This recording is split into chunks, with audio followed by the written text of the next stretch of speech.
Kula niku menjane mung arep takon karo sampean, mawangsulan. Nek sampean ora iso wangsulan, sampean kudu lunga saka negara Ngastina. Wis niku mawon titik.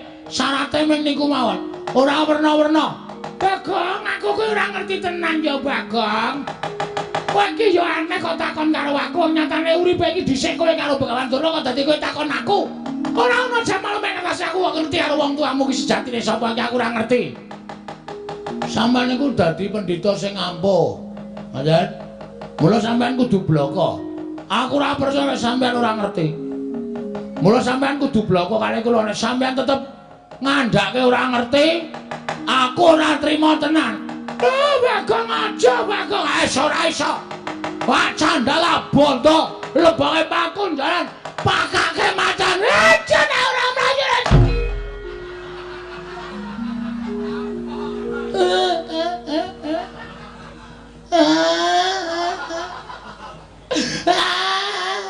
Ngopo, Mbak? Bagong, aku minta maaf. Aku njaluk ngapura. Aku ora iso ngandhake bapakmu, Bagong. Aku aja tak pilala ya.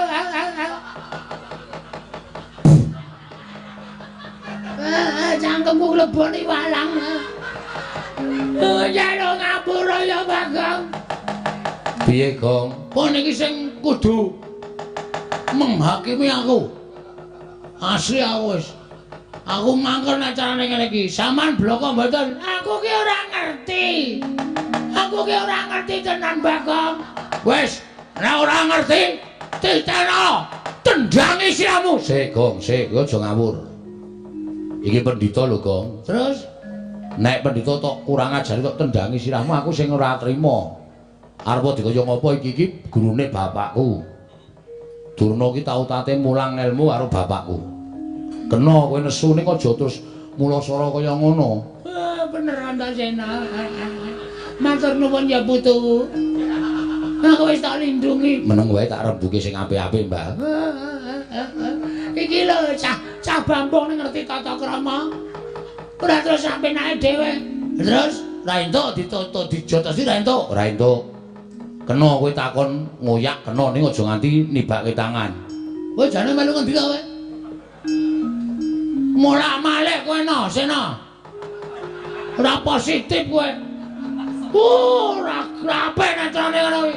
Mau ngewangi aku saiki ngewangi Durna. Aku ngewangi Durna iki mergo Durna iki gurune bapakku. Nek kowe arep gendak sik ora karo Begawan Durna aku ora ngiklaske. Kena kowe ngoyak nganggo rembug ning aja terus bengok-bengok kaya ngene iki luwih-luwih kowe arep njempalani karo Bapak Durna, Yang Durna. Aku ora ngiklaske. Iya, ketok gedhamu saiki. Ketok lorekmu kowe. Kowe ketok ngewangi aku nek jatine kowe ngemuli karo Begawan Durna. Ora masalah. Ora masalah. Kowe ngeman karo mbahmu ora masalah. Ning aku saiki iso nitik. Aten-atene Antasena kaya ngapa? Njaba karo jerone wis beda. Cangkemmu sing apik lho, Gong. Cangkemmu kowe lho. Wani karo aku. Meng perkara Durna lho iki. Meng perkara Kumbayana. Kok dadi awake dhewe nganti geger kaya ngene iki. Padahal mau sing ngakon kowe. Ndara Antasena kula kepengin takon teng pundi dununge bapak kula. Ayo tak terkira nek Durna. Takon Durna nek Durna ora iso ditakoni ora wangsulan, jotosi wong loro. Mau omongane sapa ngono kuwi? Iki tak rekam ning HP lho. Isih tak rekam ning HP-ku. Aku saiki kowe nutupi karo Begawan Durna. Wah, sik aku nek kowe jotosi Durna aku ora entuk. Aku arep nekat. Nek kowe nekat, saiki wis beda perkarane. Beda perkarane? Ora aku ngewangi kowe, aku ngewangi Begawan Durna. Mutar kowe, mutar kowe. Arep apa kowe? Bah, sepelekke ora. Arep kaya ngene iki akeh wong belani, akeh wong tresna. Mula saiki kowe arep ngapa? Kowe arep bantu arep Begawan Durna? Kowe arep ngrincong sikile Begawan Durna. Ayo, bandaran aku. Konangan putuku Antasena lebur tumpur tanpa dadi. Wah, gleleng iki saiki. Wah, suarane terus kaya nyewa sound system ya. Bengok-bengok sak penake dhewe. Apa dikira aku wedi, Mbah? Dume sampean diwangi Ndara Antasena, aku wedi karo kowe. Gong, kena kandhane ora? Ora. Lho, ora basa. Ora basa ora wong. Kok wis nekat tenan ya. Mati nang ora wujute kok. Bangane bali doyak-oyak bang plecek. Wong modar ning kene mbok ya wis. Nek ngono kowe ora kena tak kandhani. Ora, bakal ora kandhani. Antasena. Nek Bagong ora kena dikandhani, pateni wae. Gunane apa duwe abdi jenenge Bagong? Oh, cangkeme elek iki. Cangkeme elek iki pendhita kaya ngono iki. Wah, lambene jan senengane nglincipi carang papak. Nglincipi perkara. Wis saiki keleren ora? Ora. Ning aja ngantemi Begawan Duna, tetep tak jotosi. Nek kan jotosi Begawan Duna, mungsuhe aku. Aku ora wedi karo sapa. Nek wis kaya ngene iki aku wis nekat tenan. Nek ngono kowe wani tenan karo Antasena. Sing tak wedeni apamu? Iki mergane. Ayo, Bangga, tayoni gane ati. Woi.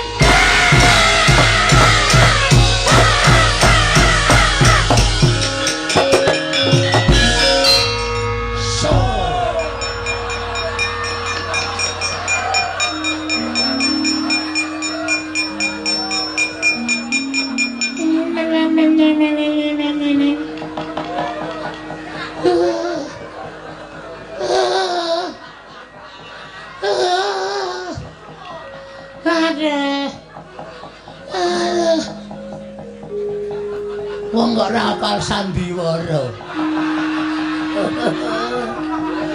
Modar wae. Tonjo nganti mlengkung.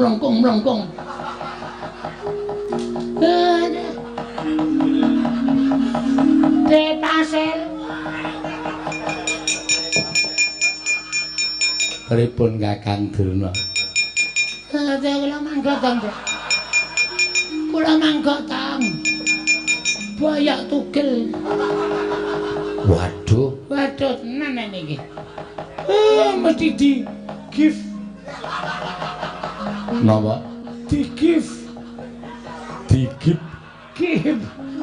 Gift kok ya gelem kok kula. Mana wae lah eneng sing wangi. Lah tak gawa mlayu ketiwanan.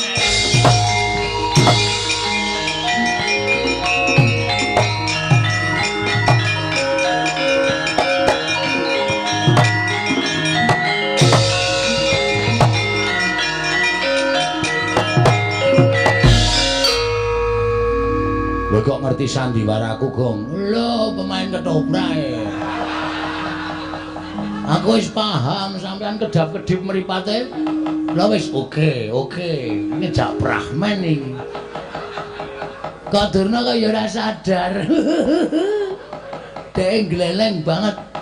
Barang sampean iki mergane watu kuwi cancut tali wondo jebul tepat. Lek ku ngantem sajae keseron, Gong. Tantem nggon cengel terus ndungkluk. Terus tiba ning lemah.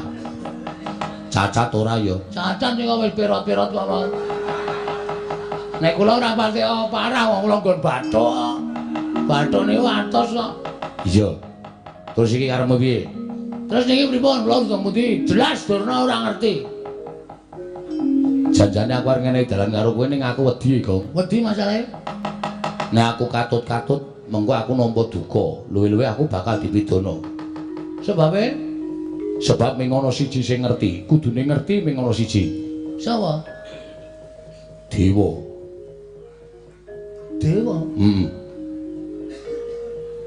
Papane ning Kayangan. Kowe munggah ning Kayangan Suralaya. Lho, apa isih ana kereta? Lho. Nek jurusan Surabaya ki entek mau jam 6. Suralaya basa. Wah, Suralaya to? Krunguku Surabaya. Suralaya. Terus matur Bathara Guru, bapakmu sapa? Nek Bathara Guru ora ngerti, tak bubarke murite. Lho. Murite sapa? Murite Bathara Guru. Bathara Guru ki udu guru sekolahan kuwi udu ning Bathara Guru. Oh, lho tak ketemu e. Tangane papat. Wah. Nek kosokan suwe kuwi. Lho. Kok suwe? Keleke papat e. Ngono sung kelek loro wis suwe ora jama-jama kok keleke papat. Kuwi Kayangan ana kok takon, Bu Kulun, kula nyuwun prisa bapak kula sinten? Nek Bathara Guru ora ngerti? Amuk.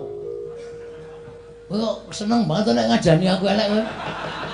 Lah arep ngopo nek ora ngerti arep ngopo? Nek aku modar seneng. Iki ki mung titahe. Dewa ki wong sing nguasani Kayangane. Titau kaya aku nek nyawang karo kowe iki titah sing kena lara lubeting pati. Maksudnya iso lara ning ora iso tekaning pati. Wah, marekoso lho kuwi. Nek upama lara nganti lara banget aduh monggo ora mudar-mudar malah kesiksa lho.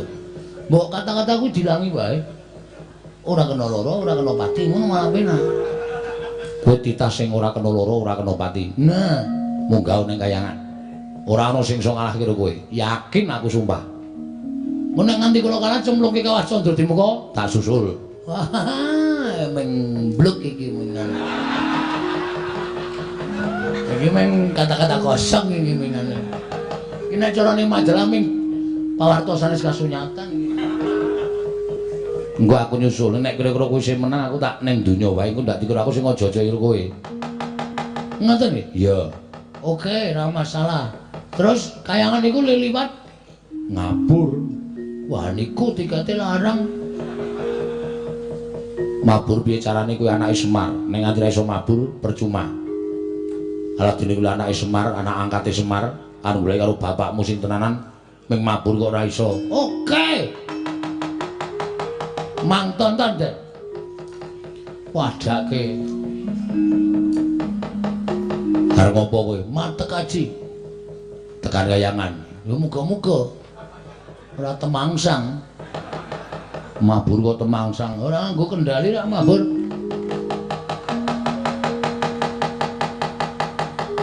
Wah, mripate merem-merem. Menengo ta iki lagi ndonga e. Mah diloke ora wis men. Ciripit gula batu gede. Ciwaleng kaji koko belu dem-dem. Ciripit gula batu kecepit. Ciwaleng kaji koko belu dem-dem.